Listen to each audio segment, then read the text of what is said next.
쓰고 있는 곳에 진달래꽃이 흐드러지게 피었고요. 이제 장을 갈라야 되겠다라고 생각을 하는데, 사실 그런 그 자연 환경이 아니더라도 장독대 관리를 하면서 안을 들여다보면 작물이 처음에 맑은 소금물이었던 상태에서 연한 아메리카노 커피색 같은 것을 지나서 점점 색이 진해지고, 정말 이게 간장색이네 라는 생각이 드는 시점이 옵니다. 그 시점쯤에 그 간장 맛을 이렇게 딱 보면 바로 이 맛이야 라는 생각이 들거든요. 그때쯤 장을 가르시면 되거든요. 뭐 어려울 건 하나도 없습니다.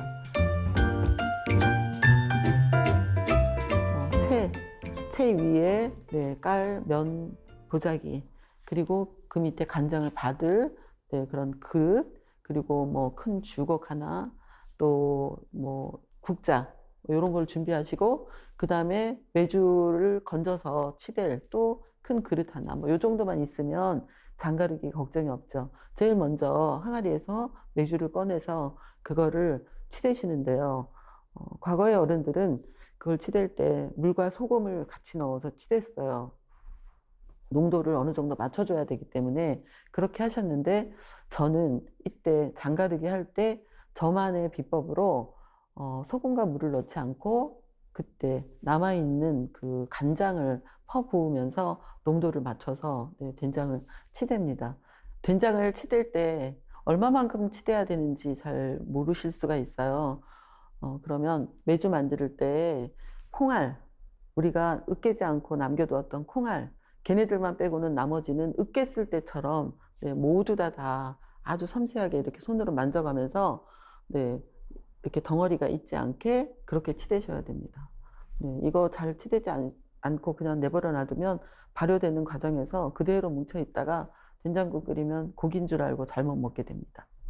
어떻게 보면 약간 된 죽 정도? 그 정도 됐을 때가 좋아요. 왜냐하면 우리가 시중에서 뭐 혹은 뭐 윗 어른들께서 받아오는 어떤 된장의 농도만큼 가르기를 해놓으면 나중에 수분이 증발하면서 얘가 항아리 속에서 갈라지고 딱딱해져서 먹을 수 없게 됩니다. 그래서 어느 정도 약간 묽은 느낌이 나게끔 손바닥으로 치면 한 덩어리가 돼갖고 출렁거리면서 흔들리는 그 정도까지 해서 항아리에다가 넣고 유리 뚜껑을 준비해서 이렇게 덮어놔요.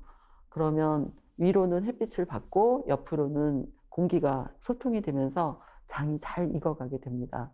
만약에 햇빛을 충분히 받지 못하는 곳에 항아리를 두신다면 위에다가 윗소금을 좀 이렇게 넉넉히 뿌려두시면 그 소금이 밑으로 절대로 내려가지 않고 위에서 잡균이 번식하는 걸 막아주기 때문에 걱정하지 마시고 소금을 약간 뿌려 놓으시면 된장은 갈기가 끝이 나고요. 그다음에 남아있는 액체는 아까 준비하신 체에다가 면보자기를 깔고 큰 국자로 이렇게 떠서 내립니다. 그렇게 해서 항아리에 담아두시면 되는데, 그러면 간장이 되는데, 만약 조금 더 맑은 간장을 원하신다면 몇 번 더 본인이 원하는 맑기가 나올 때까지 3번, 4번 거르기를 하시면 조금 더 맑은 간장이 나오게 되겠죠. 그러면 장가르기가 끝이 났어요. 걔네들이 몇 개월간 시간을 흘려서 양력으로 10월이나 11월쯤부터는 우리가 음식에 사용할 수 있는 그런 것이 될 텐데요. 그 사이에 관리하는 게 필요하겠죠? 항아리 관리를 하는 데 있어서 두 가지를 생각을 해보셔야 되는데요. 그 중에 한 가지는 안에 있는 된장과 간장을 어떻게 관리하느냐 하는 것이고, 하나는 밖에 있는 항아리 밖을 관리하는 것인데요. 굉장히 걱정이 되는 시기가 장마철입니다. 그래서 장마철에 뭔가 잘 끼지 않도록 가서 곰팡이 이런 것들을 좀 잘 이렇게 채를 이용해서 걷어내 주시고, 간장에 있는 건 된장은 좀 잘 마를 수 있도록 이렇게 봐주시는데, 그 위에 혹시 골마지 같은 게 끼면 걷어내시거나 아니면 다시 한번 치대서 담아 놓으시면 됩니다.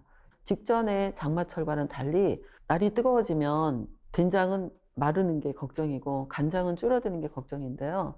그때는 면 보자기를 항아리 위에다가 씌우고 고무줄 같은 걸로 이렇게 둘러놓고 그 위에 다시 유리 뚜껑을 덮고 그 위에 원래의 옹기 뚜껑을 같이 덮어둬요. 그러면 그늘이 생겨서 네, 장이 줄어들거나 마르는 걸 좀 막아주고, 그다음에 옆으로는 여전히 공기 소통이 되기 때문에 장이 잘 익어가겠죠.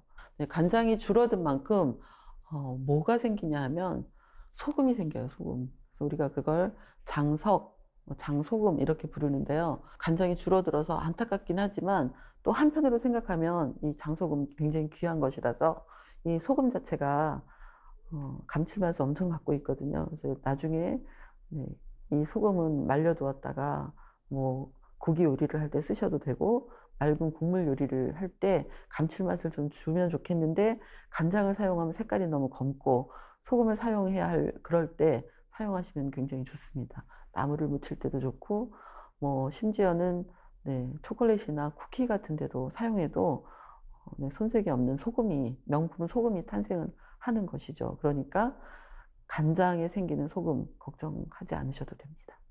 이 된장과 간장을 파리들이 엄청 좋아해요. 그래서 담아놓으면 냄새를 맡고 네, 항아리 주변에 모이는데 앉았다가 항아리 주변에 알을 까게 되죠. 그러면 그 알에서 깨어난 작은 애벌레들이 먹을 게 많이 있는 항아리 안으로 자칫 잘못하면 들어갈 수가 있어요. 우리가 꼭 맞는 유리뚜껑을 덮어놨기 때문에 조금 안전하기는 하지만 그래도 주기적으로 항아리를 자주 닦아주셔야 청결하게 해주셔야 된장 안에 생기는 벌레를 네, 막을 수 있습니다.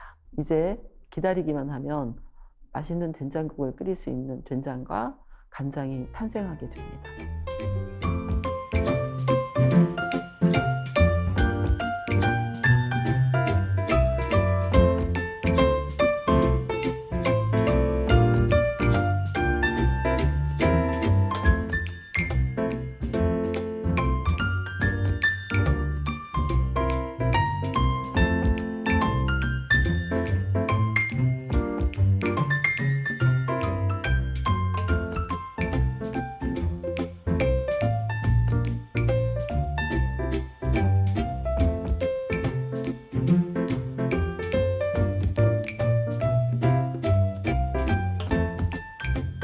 메주를 만들 때 콩을 그대로 네, 두었던, 그러니까 찢지 않고 그대로 두었던 것은 아무리 시간이 지나도 부서지지 않기 때문에 그대로 두시고요. 찧어졌던 것들이 풀어지지 않고 덩어리로 남지 않게 고르게 치대면 됩니다.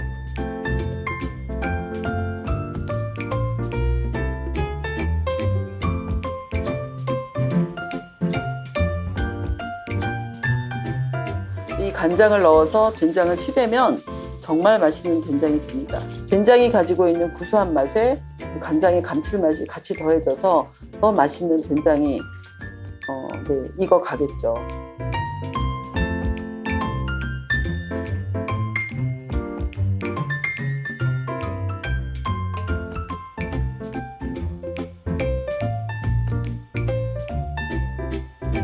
남아있는 작물을 떠서 걸러야 간장이 탁하지 않고 맑게 나옵니다.